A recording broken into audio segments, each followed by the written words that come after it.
Hi, it's Steve. In this video, we'd like to give you some tips on how to properly load your dishwasher. A properly loaded dishwasher will clean your dishes more effectively, eliminating the need to wash any items by hand. So let us show you some of our tips so that your dishes will come out clean and shiny every time. Although all dishwashers work basically the same, you will find that some manufacturers will suggest different methods for loading their racks. The first thing to do is to consult the user guide or owner's manual for your model and follow their instructions. So let's open up our dishwasher and we'll share some of our tips with you. As with most dishwashers, you're typically going to put all of your larger items on the lower rack.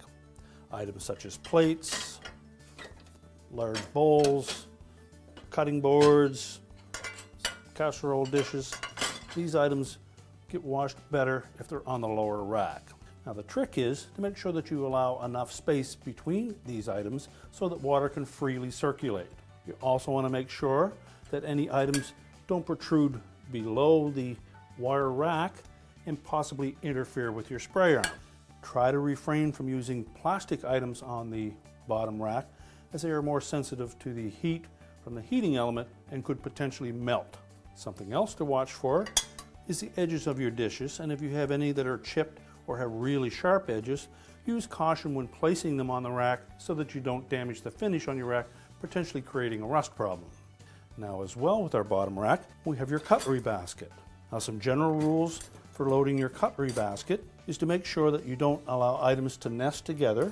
Typically placing spoons in one general area, they could end up stuck together and you won't get any cleaning on the back side of one or the front side of the other. So just make sure that any of those items that are prone to nesting together are separated. If you have individual slots that you can place them in, you'll typically get better results. Or alternate handle down, handle up to prevent nesting. Now something to avoid, particularly with sharp items, is just simply dropping them into your cutlery basket. What that can potentially do is damage the bottom of your cutlery basket, and it also allows those sharp items to potentially go down through the bottom of your cutlery basket and potentially interfere with the bottom spray arm. Now with an upper rack, we typically will put all of our glassware, maybe some smaller bowls, and in some cases some cutlery up here that may not fit properly on the bottom rack. Large sharp knives typically don't fit well in the cutlery basket on the bottom rack, however they can lay carefully on the upper rack. Use caution when placing them there, and again use caution when taking them back out. You may also find that plastic bowls that don't work well on your bottom rack will fit nicely in the upper rack. Just keep in mind, if you place it over other items, you're not going to get a good wash action, because all of the water and wash action for that upper rack comes from a spray arm located just at the bottom of the rack. So place it in an empty spot and you should get good results. Most upper racks are designed to allow bowls to fit down through the center, and typically you'll see the tines pointed in one direction towards the back and the opposite direction towards the front. That will allow you to place bowls facing towards the center at all times. Again, proper spacing is important.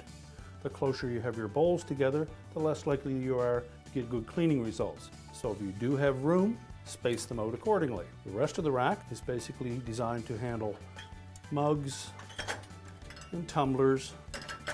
The one thing you want to try not to do is placing glassware over top of these tines. It's not so bad if they don't touch, but if they're resting on it or sitting on those tines, it will leave a stain in the bottom of your cup or your glass.